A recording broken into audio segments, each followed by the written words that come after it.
दोस्तों आऊं आहियां रफ़ीक सुमरो ऐं अवां ॾिसी रहिया आहियो पाक 24 थोड़ा खां ख़बर शामिल कंदासीं त ठुल तालुके जे ए सेक्शन थाणे जी हद जुआ ऐं मंशात सरेआम न लॻी नौजवान नस्ल तबाही जे किनारे ते पहुती, जॾहिं पुलिस अमल करण में नाकाम थी वई आहे।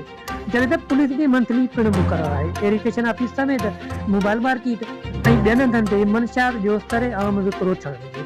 केतिरा ई घर नशे वापरण ऐं जुआ सबबि तबाही जे किनारे ते पहुतल। शहरनि पारां एसएसपी जे खां बाद शुमाइला रियाज़ मलिक ऐं डीआईजी लड़कनि खां मुतालबो कयो आहे जुआ ऐं मंशात बंदि कराई वञे त जीअं नौजवान नस्ल तबाही खां बची सघे।